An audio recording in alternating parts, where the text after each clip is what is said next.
This is a story about waiting, about wondering, about walking by faith even when the promise feels impossible. It's the story of a man named Abraham, his wife Sarah, her maidservant Hagar, and 2 sons, Ishmael and Isaac. It's a story of pain and promise, tension and trust. But above all, it's a story of a God who sees, hears, and provides. From the desert to the mountain, God was not absent. He was always working, always present, always enough. Abraham's story begins in the land of Ur, a wealthy pagan city, a place of idols. But God breaks through the noise. He speaks. "Get out of your country. To a land I will show you. I will make you a great nation. And in you all the families of the earth shall be blessed." Abraham obeys. He packs up everything, his wife Sarai, his nephew Lot, his servants, his livestock, and sets out for a land he's never seen. No map, no timeline, just a promise. But there's one problem. Sarai is barren. How will a great nation come from a man with no children? Years pass, and still, nothing. God speaks again. "Look toward heaven and count the stars. So shall your descendants be." Abraham believes, but belief doesn't cancel out the wait. Sarai is aging. The hope of holding her own child feels like a dream slipping through her fingers. One day she looks at her maidservant Hagar and says to Abraham, "Sarai, go into my maid. Perhaps I shall obtain children by her." Abraham agrees. Hagar conceives. And as the child grows in her womb, so does contempt. Hagar begins to despise Sarah. Sarah grows bitter. She blames Abraham. And in her anger, she deals harshly with Hagar, so harshly that Hagar flees into the wilderness. Pregnant, alone, rejected. In the desert, near a spring of water, Hagar collapses. But she's not alone. The angel of the Lord appears and speaks gently. "Hagar, where have you come from, and where are you going?" He tells her, "Return to your mistress, submit yourself, for you will bear a son. His name shall be Ishmael." God hears. God hears. Even in the wilderness, even the cries no one else hears, God does. Hagar is overwhelmed. She names the Lord, "You are the God who sees me, El Roi." She returns, and soon after Ishmael is born. Abraham is 86 years old. 13 years pass. Abraham is now 99. Sarah is nearing 90, and still no child through Sarah. But God appears again. He changes Abram's name to Abraham, father of many nations, and Sarai becomes Sarah, princess. God says, "I will bless her and give you a son by her. Kings of peoples shall be from her." Abraham falls on his face and laughs. Abraham asked, "Shall a child be born to a man who is 100 years old?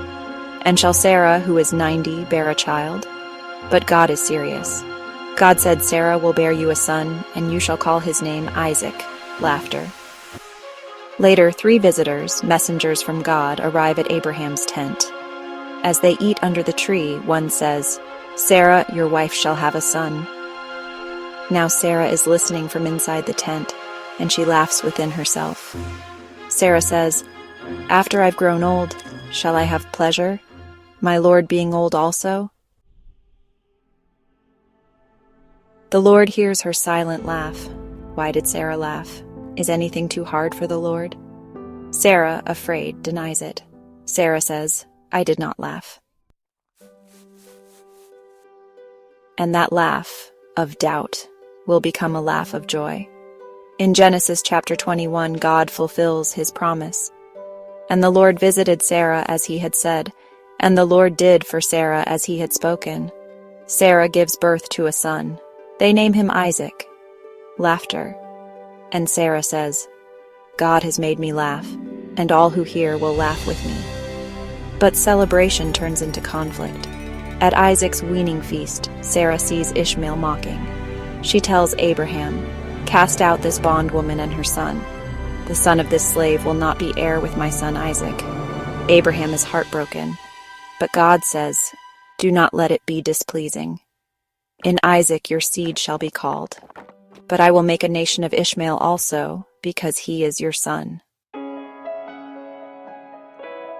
So Abraham gives Hagar and Ishmael bread and water and sends them away. They wander in the wilderness of Beersheba. When the water runs out, Hagar places Ishmael under a shrub. She walks a distance away and weeps. Hagar cries, "Let me not see the death of the boy." But once again, God hears. "Fear not, for God has heard the voice of the lad where he is." Then God opens her eyes, and she sees a well. She gives the boy water. He lives. He grows strong. He becomes a skilled archer. And just as God promised, he is with him. Even in the wilderness, God provides. Then comes the most difficult test of all. God speaks to Abraham. "Take now your son, your only son Isaac, whom you love, and offer him to me as a burnt offering on the mountain I will show you." The next morning, Abraham rises early. He saddles his donkey. He takes Isaac and 2 servants, and they journey 3 days.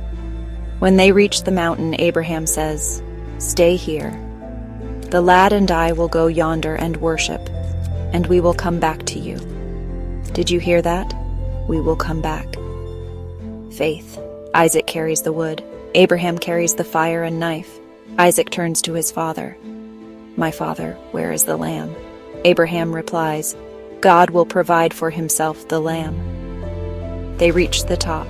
Abraham builds the altar. He binds Isaac. He lifts the knife. Then the angel of the Lord calls out, "Abraham, Abraham, do not lay your hand on the lad, for now I know that you fear God."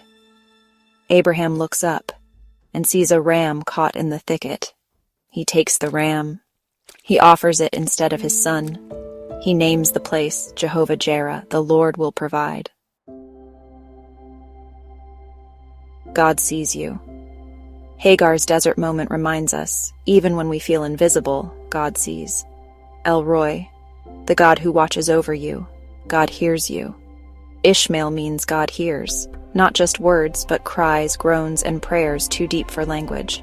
God keeps his promises. Isaac came when all hope seemed gone. God is never late. Delay is not denial. God provides. From a well in the desert to a ram on the mountain, he provides exactly what we need, right when we need it. God honors surrender. Abraham didn't know what would happen on that mountain, but he trusted. And when we surrender, we discover God provides in places we never expected. You may be walking through a wilderness. You may be climbing a mountain with questions. You may be holding a promise that feels too heavy to believe.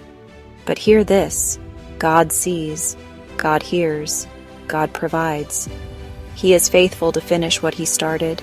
He was then, and he still is now.